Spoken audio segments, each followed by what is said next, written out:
നമസ്കാരം, എല്ലാവർക്കും മാളൂസ് പാചകത്തിലേക്ക് സ്വാഗതം. ഞാൻ ഇന്ന് ചെയ്യാൻ പോകുന്നത് ഒരു അടിപൊളി ഉണക്കമീൻ വറുത്തതാണ്. അതിനുവേണ്ടി ഉണക്കിയ വാളമീൻ എടുത്തിട്ടുണ്ട്. 2 എണ്ണം എടുത്തിട്ടുണ്ട്. നല്ലപോലെ കഴുകി വൃത്തിയാക്കി ഒരു 10 മിനിറ്റ് നേരം വെള്ളത്തിലിട്ട് വച്ചിട്ടുള്ളതാണിത്. 1 ടേബിൾ സ്പൂൺ മുളക് പൊടി, 1/2 ടീസ്പൂൺ മഞ്ഞൾപ്പൊടി, കുറച്ച് ഉപ്പും കൂടി ചേർത്ത് കൊടുക്കുന്നുണ്ട്. ഇതെല്ലാം കൂടി ചേർത്ത് നന്നായിട്ട് മിക്സ് ചെയ്തെടുക്കുക.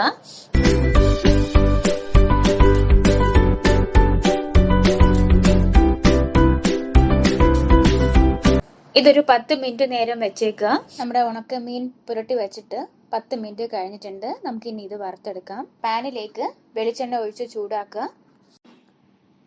എണ്ണ ചൂടായതിനു ശേഷം 2 ടേബിൾ സ്പൂൺ ചതച്ച മുളക്.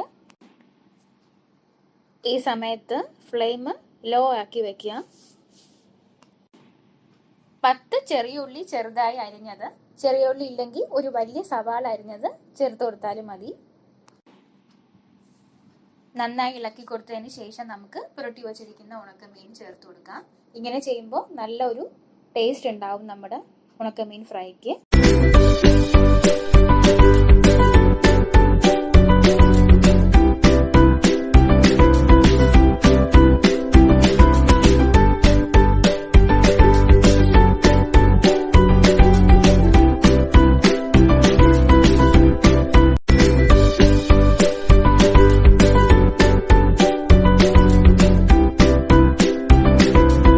രണ്ട് സൈഡും നന്നായി മൊരിഞ്ഞ് വന്നതിന് ശേഷം കുറച്ച് കറിവേപ്പിലയും കൂടെ ചേർത്ത് നമുക്ക് തീ ഓഫ് ചെയ്യാം. ഇത്രേ ഉള്ളൂ, നമ്മുടെ ഉണക്കമീൻ ഫ്രൈ ഇവിടെ റെഡി ആയിട്ടുണ്ട്. ചോറിൻ്റെ കൂടെ കഴിക്കാൻ അടിപൊളി കോമ്പിനേഷനാണ്. ഇതെല്ലാവരും ഒന്ന് ട്രൈ ചെയ്ത് നോക്കുക. വീഡിയോ ഇഷ്ടപ്പെട്ടാൽ മാളൂസ് പാചകം സബ്സ്ക്രൈബ് ചെയ്യാം. സബ്സ്ക്രൈബ് ചെയ്യുമ്പോൾ തൊട്ടടുത്തുള്ള ബെൽ ഐക്കൺ കൂടി ഒന്ന് ക്ലിക്ക് ചെയ്യാൻ മറക്കരുത്.